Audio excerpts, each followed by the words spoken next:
Yeah. Yeah. Yeah. I had to do 3 this time. I had to do 3. This is a very special episode. I'm joined by 2 very special people. Also, I'm hyper. I'm excited. I literally just thought of something. Jessica, how are you doing? I am doing very well. How are you? I'm doing well. I'm thinking I'm gonna save it. I'm gonna save it till right after I introduce our guest, but something you said that we need to definitely talk about that happened Okay. recently. Okay. But y'all know we love y'all. Want shout out to all of our subscribers and listeners, people in the Facebook group, people following us on Instagram, FME_podcast. We love y'all. Thank you. Thank you. Thank you. Thank you. Also, don't forget about our affiliates, Garner's Garden. They sell natural healthcare products and they sell skincare and oral healthcare products as well. Acre Gold, if you want a subscription to purchase your very own gold bars for collecting or selling or melting down and making jewelry, check out that link. Also, Retro Mimi, for all my gamers out there, y'all know I'm a gamer. They sell emulation consoles, so little handheld consoles about the size of a cell phone. You can put your own ROMs on there and relive the past. And last but not least, Blackwater, that is BLK water. That is the water you've probably seen in the store that is literally black. There are some minerals in there that makes the water black. Check them out. Click our affiliate link and order some Blackwater today.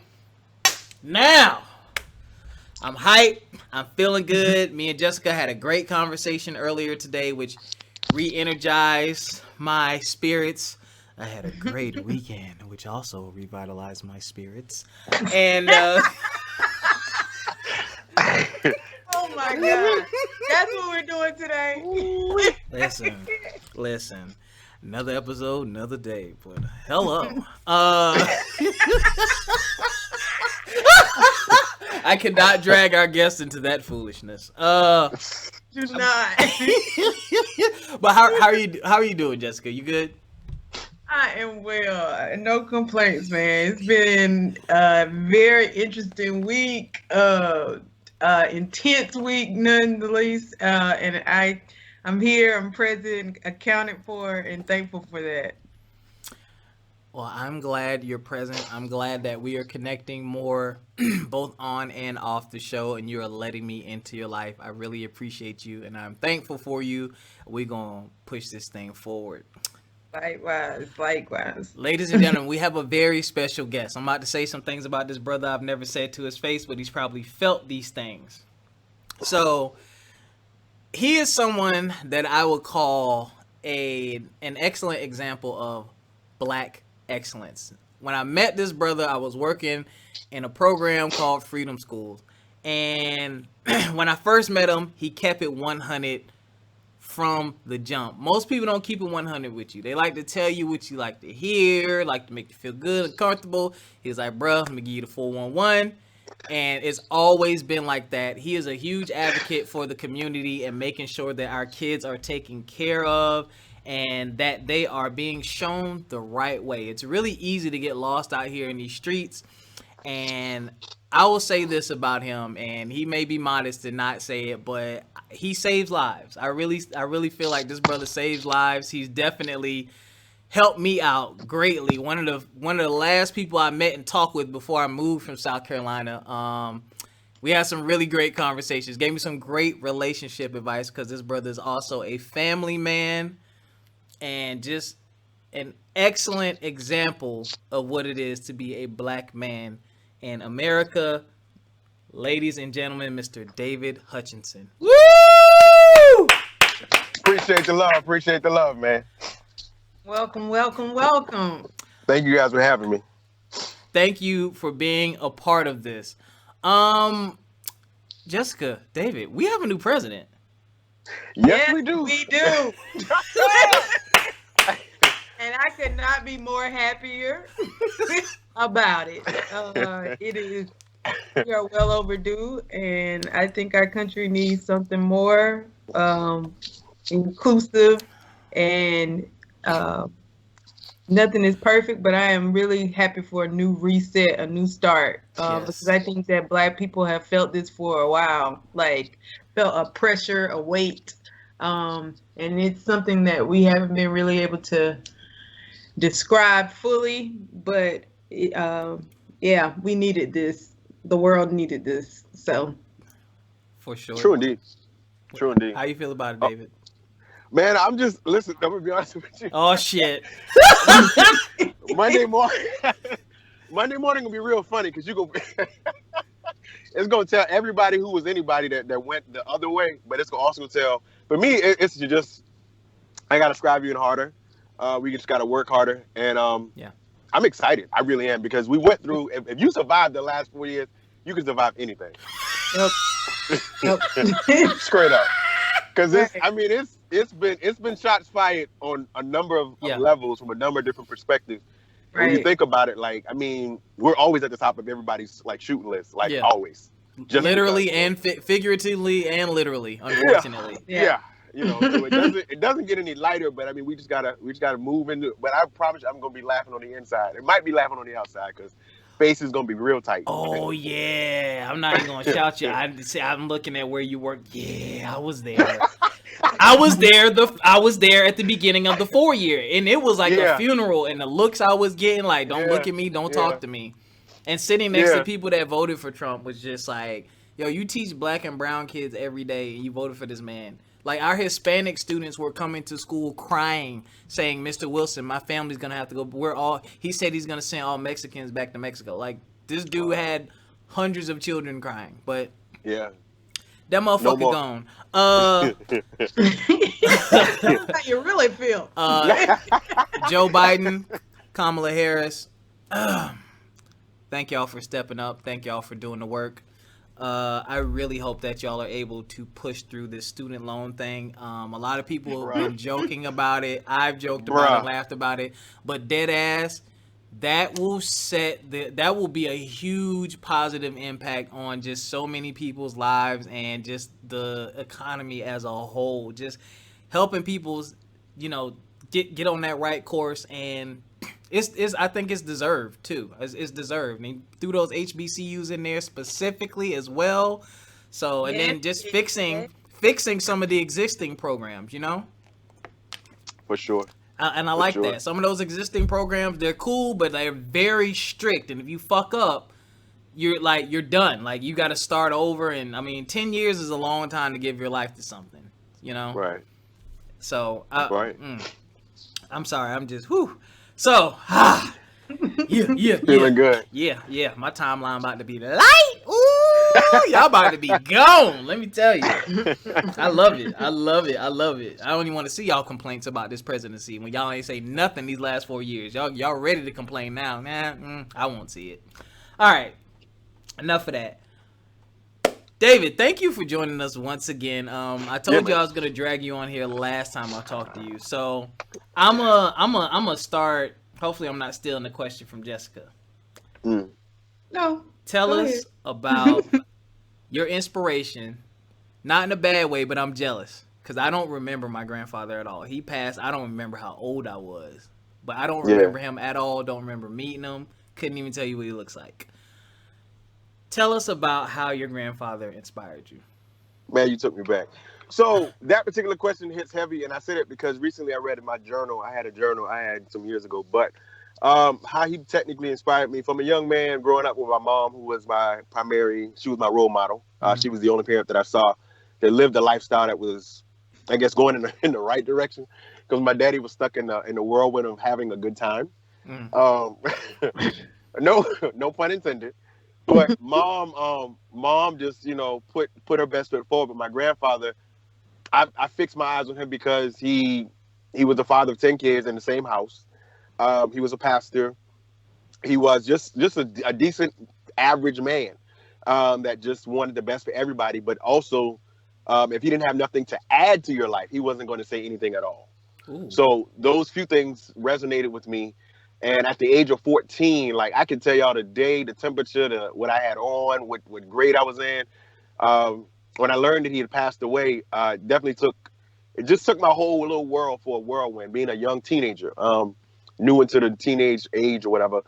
And it really set me back, because what I realized was I didn't realize how much of an impact or a role model he was to my life. And it just like, I was in a place that I was just like a dark place when he transitioned. Let's just say that. But definitely I learned how to be a father by him, a husband, and just a decent person, to say the least. But yeah, without question, he's definitely my number one guy. Wow, you're making me think about something. Go ahead, Jessica. I see the look. No, because I can relate to that. My grandfather, like, it's interesting how, for me, I wish I had more time with him, because he was a person, and not to take away from the story of a grandfather, it's just the impact of their role, how much we absorbed and like kind of extracted from their life that could not be really formulated in words at that time. Like, I would sit and my grandfather was I don't want to say highly uneducated. He didn't have a formal education. And so I think it's fifth grade from what I remember. And so, but he always volunteered at the polls. He always promoted voting and using our voice, and just holistic living in terms of like planting a garden. So all of these different pieces I can totally relate. As he says that, I kind of get pride in knowing that my grandfather was very influential, although not necessarily highly educated in a traditional sense. And those Black men often don't get that spotlight, and to see to like just kind of have a place to put reference and to reflect on their impact. I think it is much needed. And so I'm smiling because it reminds me of my grandfather, and a lot of who I am now, like I find myself to be like him in ways that I didn't know that I was, because there was a lot of things that was embarrassing, I would say, of him to me growing up, that I was immature and could not, because he didn't fit a status quo of what I thought was popular or what I thought was like it. And then now it's like, no, all of those things was it. And like everything, it's like such a reverse of my mentality of who I am and like what I anchor my life in now. So I can totally relate to you on that, David. So now, you also said your father would be another great influence as well. He taught you about forgiveness, and you said you want to expound upon that. Yeah. So I always think back, because our relationship is like a lot of father-son relationships. You know that clip of the video, and everybody probably seen it, Fresh Prince of Bel-Air, with a daddy like leaves a will. You know what I mean? Like that was kind of like like a repeating scene for my life for a number of occasions. Like one of them in particular, young men like ourselves, when you're like 8, 9 years old, we're big in the wrestling game. That's all we did, play fight. Oh yeah. So he set promises of, yeah, man, we're gonna go to hit the North Charleston Coliseum here in Charleston. We gonna, you know what I mean? We're gonna live it up that night. And I just remember standing outside, waiting, looking left, looking right.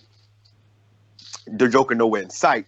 And I grew up like just having a heart of rock for this Joker. Like, I had no words for him. Like, we couldn't share the same air for years.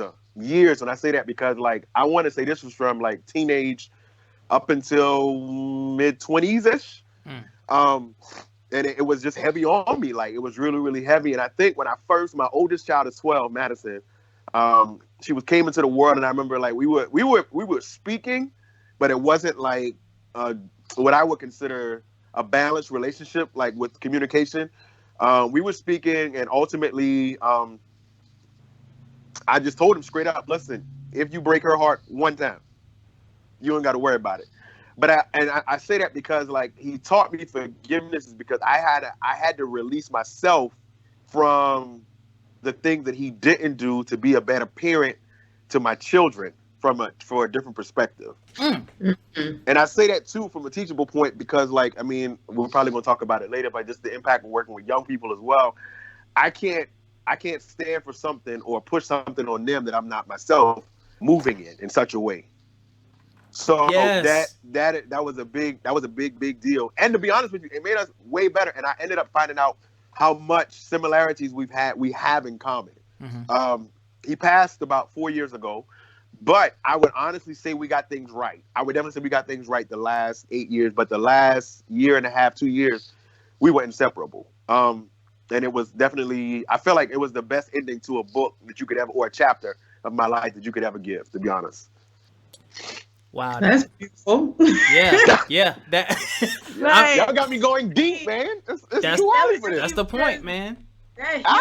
Like just such a beautiful thing. Like, and I'm glad that you had the opportunity to experience that, because so many people don't get to fulfill that piece of their like those chapters in their books. And I think that it is very healing to face things head on, face it. And I think just listening to your story, like as you became a father, it repositioned your outlook to the problem per se. So like now you're seeing it from a different lens, which also helps heal your own pain, your own trauma, which breaks the generational curse in and of itself. Yeah. So there's a lot of things that heals when we are able to address these things head on, instead of just sucking it up, holding it up, and being mad. Like, right.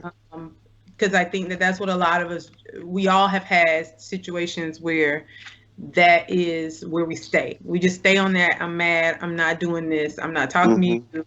And there's really no healing that can get done in that environment. It's like until you decide to face it head on, I think that we all grow from that. So I'm glad that you got that opportunity with your dad. Yeah, I'm glad as well, man. I'm glad as well. And that is a huge lesson, especially for, I'm going to speak for the black community, or speak to the black community rather in particular. Y'all, we got to stop doing all this beefing and holding grudges forever. It gets to a point, like David said, he has kids now. So it's about them and what they're being exposed to and what they're seeing. That is how you break a generational curse. They see the relationships that you have with other people. They see if you beefing with your sister or your brother or your mom, or their kids absorb every freaking thing that you do. They might not say anything, but they see it. And you have to remember, as a parent, that is their first exposure to relationships. Any relationships is their relationship with you and seeing how you interact with other people. Oh, Lord. I'm violating y'all. And my phone is on mute. I got to now have an Apple Watch too, so everything is ringing. But yeah, that forgiveness piece is extremely important. And I've heard a lot of people say forgiveness isn't about the other person. It's about you. You're letting go of something. You're releasing something. And to be honest, I've been in the position to need forgiveness because I'm not perfect, and it does not feel good to do someone wrong or be on the wrong end of something, and then that person doesn't even give you the opportunity to make it up or apologize or explain yourself. And yeah, this is not a burden that you want on either side. You don't want the burden of carrying it, that hatred or anger or whatever, and you don't want to have the burden of, dang, I did this person wrong, and now that relationship is dead. I want to fix it, but they won't even hear me out. So, and some of y'all still mad over $5 too. So I'm gonna need for some of y'all with the little petty, stuff. I'm gonna really need y'all to move forward. But some people have deeper things that they're dealing with. Now, David, you already touched on the next question I want to ask you. So, and I think you kind of hinted at it. Where did your journey with helping, the community and young black men in particular, when did that really start for you? I would say about the age of 21, so about 15 years ago. And it was in an inner city community that I met you in, but it was years prior. Like you, I was hired for that same position for that summer internship, and it took off, like literally took off. So in that particular environment is when I pretty much learned my impact. And I say that because in that particular building, I was okay, so I was one of the first interns that they had hired as a male, and then I was actually like their first school year intern, like during the school year time, like from August to whatever, June or whatever. Because normally our thing was originally just summertime to it and it spilled over into the August time. And I never forget when I came into the building and I sat, and they did what's called Harambe or whatever, circle or whatever the case. It was a faith-based organization. So we sat, and I remember all of the boys in the circle literally was trying to literally sit in the chair next to me on both ends, to the point they were pushing each other out of the way. And I mean, yeah, it was funny, but it was also like an eye-opening moment, because what you realized was they were used to seeing women, and it wasn't nothing wrong with that, but they weren't used to seeing a guy in that environment. They weren't used to being close or getting close to a guy in that environment. So that resonated with me. And it really, really set the tone. And I had a lot of eye-opening moments. And one of them was, I realized it's not so much, I don't know how to phrase it, but it's just the culture comes from that community, just from those group of people, that mindset that I'll never be this, I'll never be that, I'll always be this, I'll always be that. So my thing was fighting against a culture that was already so deeply embedded, deeply rooted, deeply like just pouring through the walls. Like, you can be greater than that. So one of the first initiatives I tried was just trying to get guys to dress up, like just put on a nice white shirt, put on a bow tie, put some slacks on or whatever the case could be. And I actually got a picture. I don't know where I got it at right now, but I think I got it on social media. I may be able to resurface it. But about 4 or 5 young men felt, compelled to follow suit. So when we did it, it was crazy because, people that don't look like us are always asking, why y'all dressed like that? And, so I just said, just because. My sarcasm game wasn't that high yet. It was still, in training or whatever. But I was just like, no, like I'm just trying to teach these young men another way. I'm just trying to show them another way. And that experience in itself, like, just opened me up to points where, like, I felt it was more than just employment, but it was now like we were family, because like we laughed together, we cried together, we took road trips together, we did field trips near and far together. I could talk to them in such a way that you would be like, dang, you got to be blood relatives. No, it's just we built relationships. We done broke bread together. I done got your report card. I done maybe picked you up from school, so forth and so on. Your mama might have called me over to the house for dinner or whatever. So it was huge, man. But those years, I would say, were the ground roots for me. In addition to, I actually did, and I'm just thinking about it. I'm not trying to toot my own horn, but for 9 years, I went to the Department of Juvenile Justice up here in the Dorchester District 2 area, where I spoke to young men specifically, for 9 years. Wow. And like little kids whose feet couldn't even touch the floor got little charges or whatever the case could be. And that was crazy, man. Crazy. My first time ever talking to the kids was Christmas 15 years ago. Oof. And that really it just set a number of things within me. So every time that I got that opportunity, I would come back to the community and just push even harder, because I didn't want that to become the norm for those that did not have those stripes yet on their back. Oh my God. I don't know if I would have been able to handle seeing a kid that little. Brother, it was, and it still is rough to think about, because like at that time, like, you got kids, man, and I was in, like, they would put me in front of like the worst group of kids, but truthfully, I didn't see them like that. I just saw them as just young kids that didn't have no guidance. Yeah. Or just decided to take a chance, or was guided by some other group or activity, whether it be a gang or just a lifestyle that they saw on TV or they heard through the radio, and they felt that was the way. And that's literally what I saw. And then I looked into the eyes of so many of them, whether they asked for prayer, whether they asked for like, just, hey man, can you give me some insight, or are you going to be back next time? And that's the thing. And so a lot of times, like for me, like there's a young man right now, I won't name him, but like, for instance, I know he whatever, they call it street cred, but I just be like, whatever. As far as I'm concerned, his government name is what I identify him as. And I always tell even the grown men that know him now, and I'll be like, I know him as a little boy. You know him as a grown man. So we don't know each other from the same perspective. But definitely he's one of many examples that have helped to keep me in the right place, but also just striving to help our community. Come on, y'all. Come on, y'all. That was heavy, man. I didn't I'm know trying, none. I man. knew It's none so of much. these. I knew none of these things about you. That's another layer, man. Because I don't believe in like that gloating stuff. I really don't. Well, I want to pause there because we talked about this a little bit earlier, We did. and I think that is some of all of our trauma, like in a way of that when we do positive things that we've been tricked to think that is gloating by promoting positive, like promoting positivity and vibrating higher. And Yeah. I Right. think that when we vibrate, it has to keep going. Like it Okay. cannot.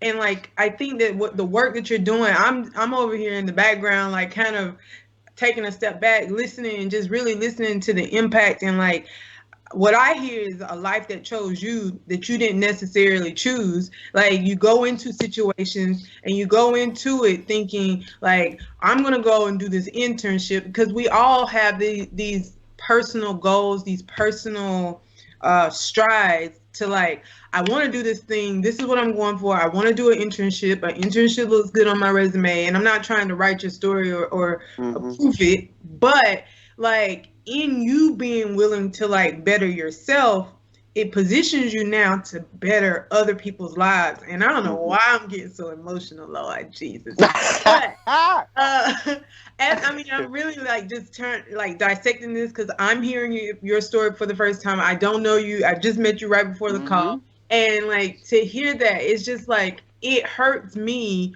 for myself, for you, for Rob, for people like us who are trying to move the needle forward. And I think that it's like we want the spaces around us to be better. We don't want people to endure the pain that necessarily we endured.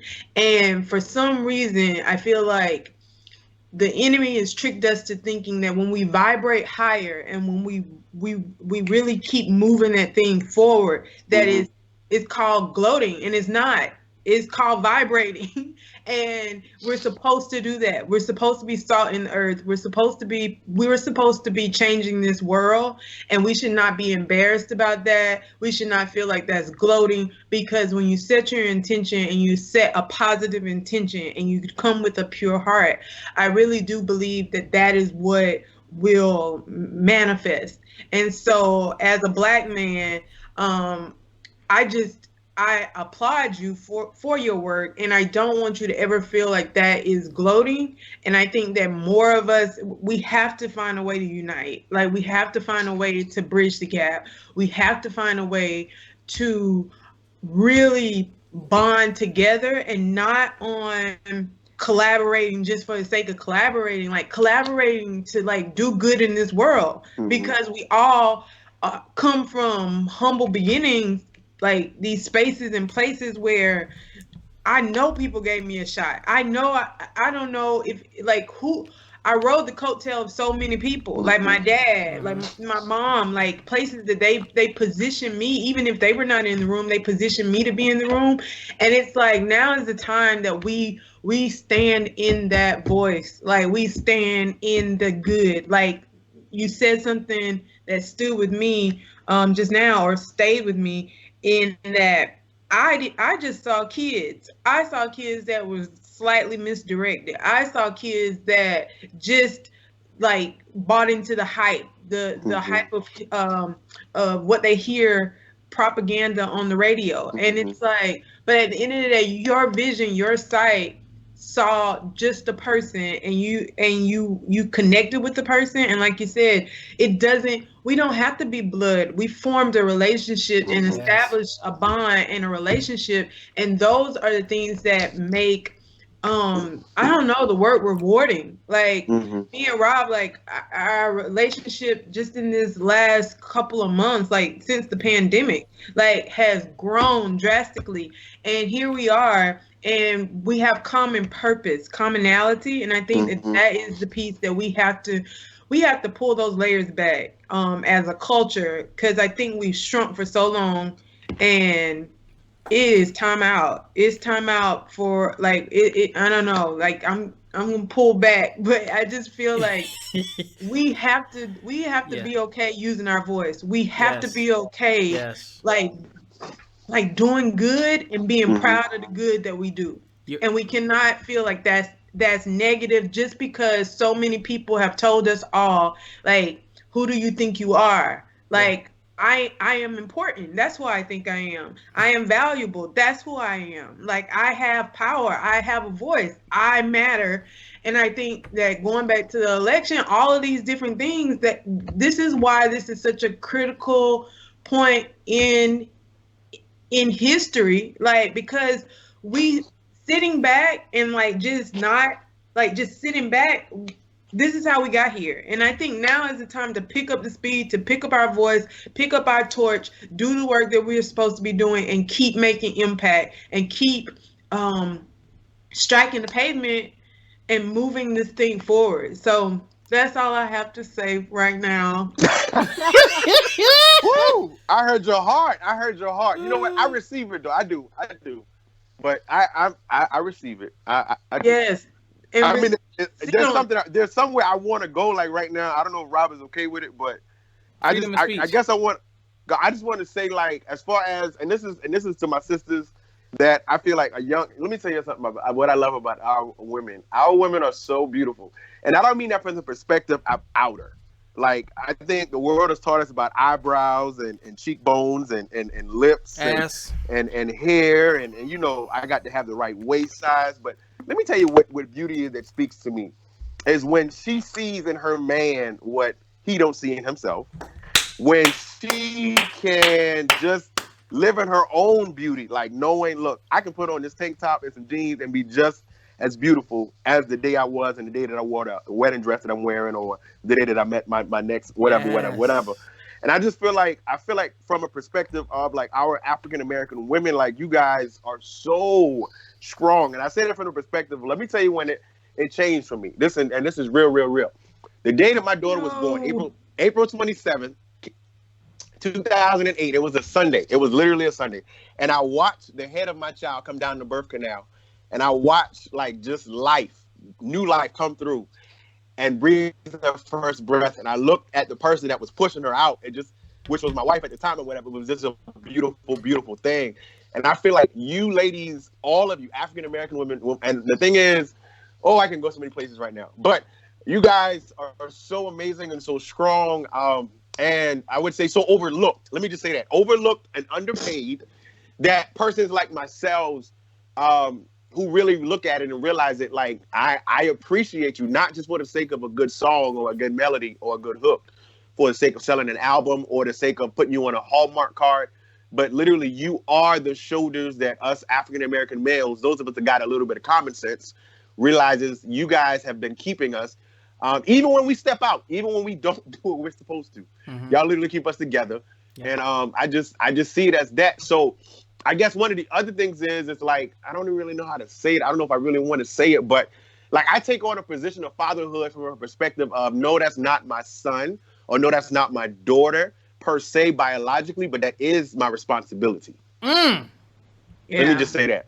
Yeah. Because and it's from the it's just that's what I was like from my perspective, because so many young women have sons, have children, one reason or another, and it's just, oh man, it's so much right there. I can say it forever, but for the sake of time, I'm gonna let that one go. But Rob, please take control, please.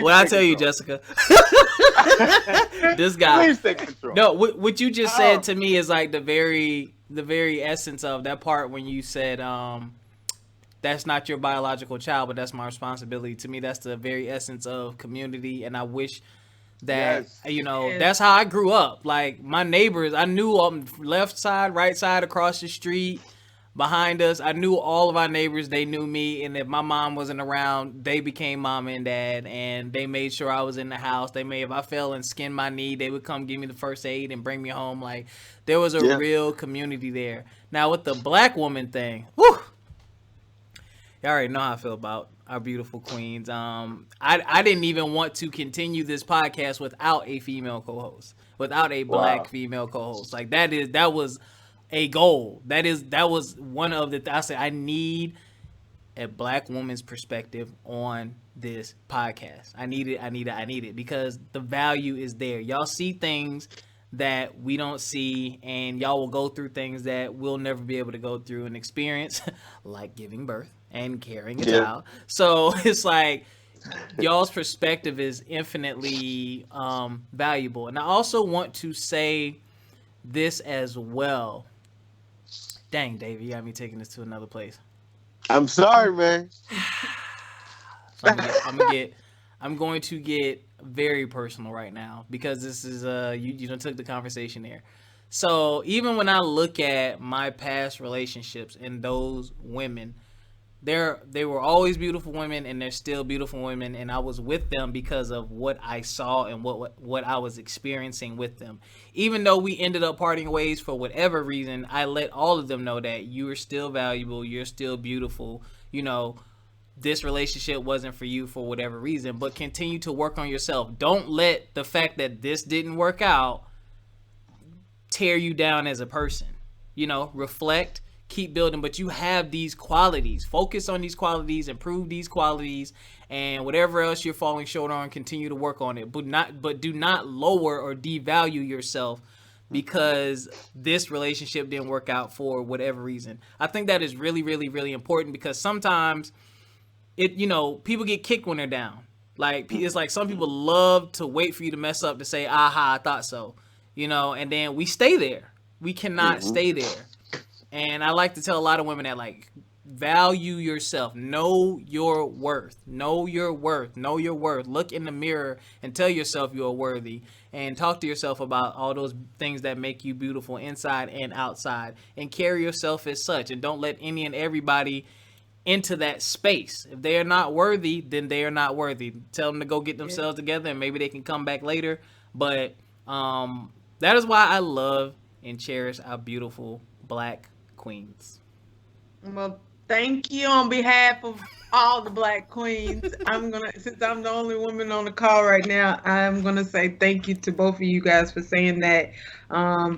It's interesting. Like, I have been, I guess, manifesting closer to that. Like, just a few weeks ago, we did a podcast, and I was like, I don't think that y'all don't value us. Y'all don't care about us. And like all the guys on the call were just like the exact opposite. Like, no, like, we care a whole lot about y'all, and everything we do is about y'all. And ever since that conversation, I feel like it's kind of like the trajectory changed, because I have been hearing that, like, duplicated over and over and over, and it was, I don't know, I chose to hear and digest what was being said, and I think a lot of that has now attracted even more and more of those positive voices and those voices of healing. And I think that we all have a lot of work to do when it comes to, like, digging deep and bonding together. And I think that we are closer, and we're becoming closer. And we need to just keep tapping on that door and keep bridging that gap and healing. And I don't know. I talk about mental health all the time, and, like, just the more you dig into yourself, the more you tap and extract from that well, the well of self, like, you really have abundance of love to give to other people. And love doesn't always have to be this intimate like relationship love. I mean, loving your neighbor, loving people and caring about them in a sense of community, and exuding that can only come from a place of self-worth, where you know that I am worthy, so therefore I'm giving this worth back to other people who also are worthy. And it's a beautiful thing to watch. I think that we've been going in a different direction for a long time, and I think collectively, as a body of Black people, Black voices, we are uniting, and we are bonding, and we are loving on each other, and we are healing each other, and we are giving each other flowers, and we are really, there's a lot of people doing the work right now, and it feels very good. This conversation the last conversation, I pray for these things. I wanted to sit like with educated, articulate Black people and engage in conversations and topics and discussions that impact our lives. Yes. That Yes. are everyday lives. Like how are you doing it? What are you doing? Like tell me more. Like encourage me. I wanted to be around people that were empowering, and like I am mind blown that I'm actually I'm at the table now. Like because I manifested that, and like I'm happy to be here. I told you that the last And time. your Like energy. I get so excited about it. Like this is what we need. This is what our communities need, and this is what little boys and girls, adults, all of us. This is what we need. If you don't have a friend and you need a friend, then you need to be listening to the podcast. Like where it's about growth, it's about personal growth, it's about enlightenment and walking away better than when you came. And so I am happy to be a part of this platform. Oh my goodness. Oh God. Don't do it, brother. Don't do it. Oh my God. I'm trying to think of what that was just beautiful. Thank you. It's all those things David said about the Black woman. You exemplify those things. Your energy brought you here. Your energy is what attracted me to you and said, yeah, she could go right here and fit perfectly. And look at how it's been going. It's been excellent. Dang, you said something earlier, Jessica, I wanted to comment on. I cannot remember. I'm having a brain fart. I should have wrote it down. I'm gonna be mad now. Oh, yes, about gloating. Yo, so this is one thing I want to challenge all of our listeners to do, right? Gloating, whatever y'all call it. I want to see more Black excellence on y'all's timelines and in the groups. Like, if, I love seeing the articles, 13-year-old African-American kid gets into Harvard, or they got a hair care line in Walmart and Target and they 12, or she 56 years old, but she got a doctorate degree after going, surviving breast cancer. And like just these celebrations of Blacks, because they're not going to get it in school. They're not. We get 1 month in school, and it's a short month.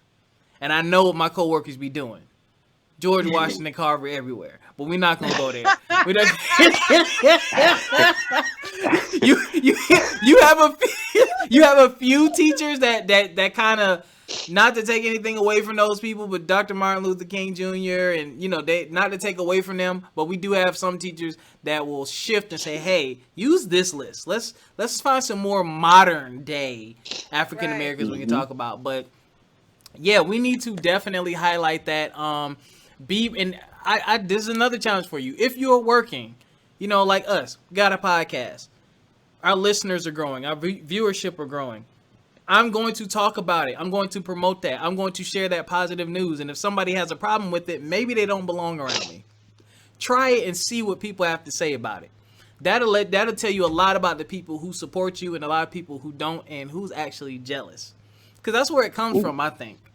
It's like, why don't you want me talking about my achievements? If I got a promotion, or if I was the youngest to do this, or the first to do that, you saying that's gloating, is it? Or are you just mad because you can't do it or you didn't do it? You mad because it's not about you? Start thinking about that. Don't let people just let your light shine. Yes. Yeah. And when you are in the right room, like, it is so interesting how that language is not seen that way. Like, yeah. It is only determined by gloating by the mentality of the room. Like, and when you are in the right room, people will applaud that and they will commend you for that, and they will push that and push it further. And that's something that I've learned in my own journey. Like, I've heard people call me some things and do it in slightly demeaning ways, not really in your face, but enough to put an edge on it. And it's like, then there's rooms where I don't even bring my full self necessarily to the table, and they're like, hey, but I saw last week that you did this, and they want to extract the positive things that I'm doing because they find value in them and they find appreciation. And we talked about capacity, and we talked about like just positioning yourself in rooms that are amplifying your voice. This is a room that amplifies the voices of a lot of different people, and what your experience means matters. And I think that's just it in a nutshell. Like, we are meant to amplify and create, and like, when you are in the right room, you don't have to even almost do the work. And guess what? Like, I'm going to add to that. When you're in the right room, those people will listen to those things, and they're going to come up to you and say, yo, how can you help me do that? How'd you do that? Let's talk about it. Well, this is what I do over here. They will share. They build. Yep. I see it all the time. When I was a realtor and I used to go to these conferences, and these people's with rewards and awards and all these achievements, they were giving the information away. They were like, yo, y'all can do this too. This is how I did it. Call me, email me. I want to help you do it too. That's what it's about. It shouldn't be about let me hide my achievements because people going to hate on me. People aren't going to like me. People going to say I'm stuck up. People going to say I'm different. People going to say I changed. You are different. You did change. You're doing better. Hello. That's a good thing. So it's like, that's the way it should be. Like, I only look for relationships in which it is mutually beneficial. What are we doing for each other besides shooting the shizzle all the time? What are we really talking about? Like, can I help you grow? Hey, yeah, let me help you grow. Can you help me over here? Great. You know, it's not always give and take, but there should be some benefits. We should be growing together. We should not be stuck. Our relationship should not be stuck in the same place. And like, David is one of those people. Like, I can tell this dude anything. Like, this dude gave me some super advice, and you were right about a lot of things. Oh my goodness, I tell you. Don't do it. I'm not gonna do that. No. I need to catch you up. I don't even know if we talked about it. But anyway, all right. You a family man. I can't hold you up. No, man, you good. Go ahead. Tell us about. So this is what I want to know, because you have a unique perspective in this. You have your own family. You have your own children. And when you think about the work that you did with other people's children and what you were pouring into their lives, this was before you started your family, correct? Yeah, this would have been before, technically, like right on a couple years before, and then it kind of bled into me starting the family afterwards. Go ahead. So how did that experience help you be a better father? It got me ready, like it got me right. And I say it got me right because, like, for instance, my daughter, like I said, Madison, I'm referencing her. She's the oldest, but she would have been the first child. She was 2 and she was having like one of the little spells, and my wife at the time was like, "Oh no, let it slide." And I told her, like, "Look, if it ain't cute when she 12, it ain't gonna be cute when she 2." You know. And then that same day, like within 24 hours, that same behavior repeated itself, and she jumped on it. And only because I had seen it in the nonprofit sector with other kids, I dealt with it before. And I saw what it looked like at the age of 12, 13, and it ain't nothing that nobody wanted to tolerate. So we were trying to nip it in the butt, but it did help. The parenting aspect did help for me for a number of ways. But I would just say, I mean, I guess just make sure I'm answering your question correctly. Can you just repeat it one more time? So how did your experience when working with the kids that you work with before starting your family, how'd that help you be a better father or a parent? Like, how did that experience transition into your own parenting? Because now these are your blood relatives. These are your children. Yeah. So you did answer. I mean, you answered the question. Yeah. It definitely helped, without question. It did. It definitely helped me. It definitely did. And how many children do you have? I have 2. I have a 12-year-old who's Madison, and I have a 7-year-old who is Chloe. 12-year-old thinks she's my mama, my second mama.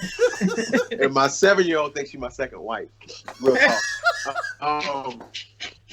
Funny story. I had gotten 2 little candy those little rings. They find a little accordion ring, big old rings, whatever.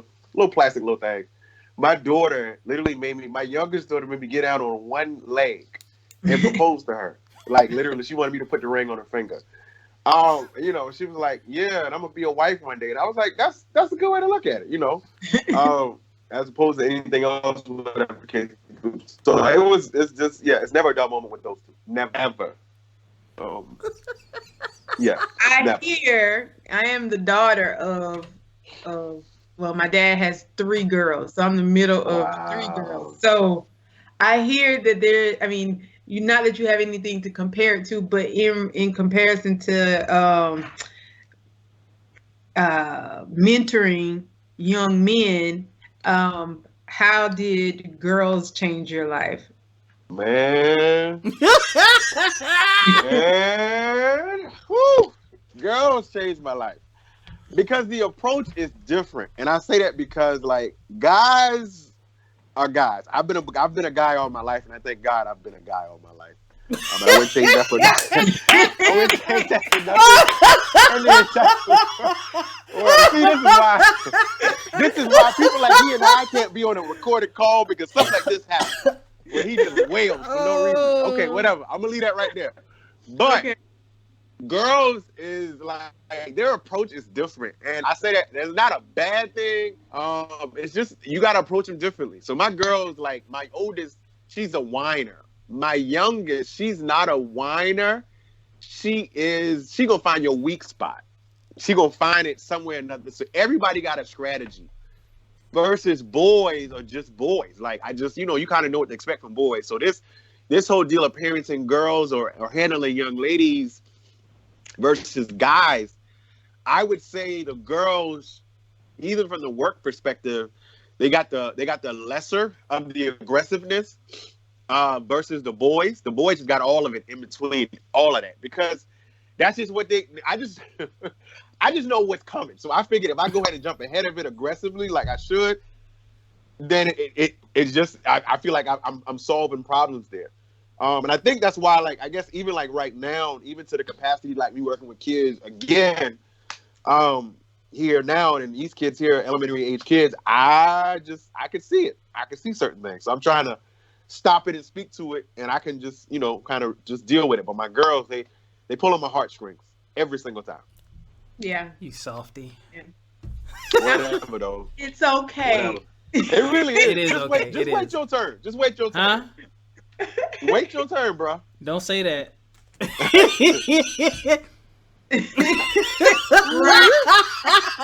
On that note, I don't have any more. Yeah, don't let go. Don't let go. Do not let go. No, I don't have any more questions. I'm good. Yo, wait till we have another episode without a guest so I can really be ignorant, because I can't put other people's reputations at risk like my own. So it's not right. But I don't have any more questions for you, Jessica. You got anything else? No, but it was a pleasure chatting with you, and I really great conversation, great dialogue, and stay with it, stay encouraged. Thank you for stopping by. I appreciate it. Yes, and ladies and gentlemen, this is David D. Hutchinson on Facebook. Don't send him a friend request if you're a weirdo.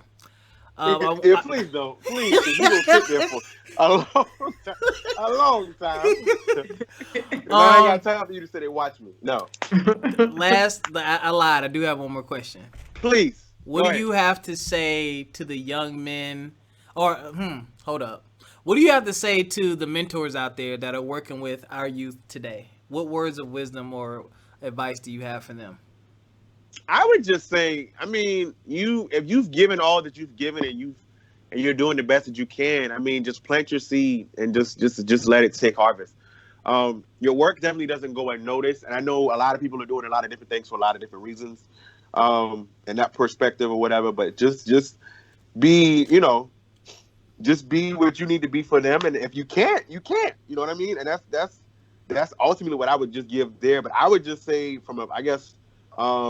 but if you're considering it, and a lot of people think like mentoring is like I got to spend money and I got to spend a whole lot of time, but just whatever you could offer, just be consistent. And I would definitely just be honest and be transparent, if nothing else, because I think that's the other thing. And also too, parents need to understand that the mentor isn't the savior. Like it isn't Captain Save-A-Lot. Isn't here to like swoop in and like do all these magical things, whatever. No, they're just an added asset to what you're already bringing to the table. Because I think sometimes that's the misconception as well. But just to those mentors that are trying to do the best that they can do, like if you've done what you needed to do, that's all you can do. That's it. Exactly. Excellent. I need to listen to that again. Wait a minute. I might be getting back into some mentoring myself. But yeah, thank you again for joining us, sir. Yeah, man. Thank you. This won't be the last time, and y'all will. I'm grateful. Ladies and gentlemen, we'll definitely keep y'all posted on his progress with his podcast. Jessica, do you have any closing words for the people? Really No. Y'all be safe. I do have something to say really quickly. We are just starting to work. The voting is done, the election is done, but we have to stay committed to causes, to our causes, and stay pushing this platform. And so we cannot stop right now because we won an election. And I reached out to someone today to get some more information for myself. So I just challenge all of us to get out and do something and do the work. The work is about to begin. So let's get through the weekend, have a good time. Everybody's celebrating, but after that, we got to pick up the torch. Yeah, absolutely. Ladies and gentlemen, y'all already know if you need to contact us, fmepodcast1@gmail.com. You can follow the show on Instagram, FME_podcast. You can follow me, complete_vision. That is complete with a K. Jessica, where can they find you on Instagram? I am ExposedHer, EXPOZHER. We also don't forget about our affiliates, Gardener's Garden, Retro Mimi, Acre Gold, and Black Water. Don't forget about the Facebook group as well, From My Experience Podcast on Facebook. Join the Facebook group and join in on the conversations. Again, thank y'all for continuing to support us. We've seen tremendous growth. Got big plans for next year. All of you are going to be a part of it. Also, I'm going to I should have did this a while ago.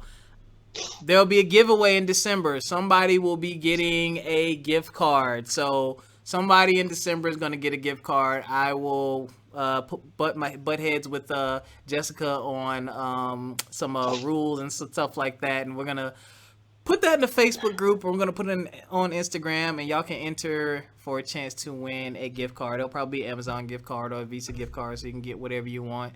Gonna do a little shump for y'all. It's been a rough year, holidays coming up, so just want to look out for y'all. But anyway, take care of yourself mentally, physically, financially, and we'll catch y'all next time. Peace.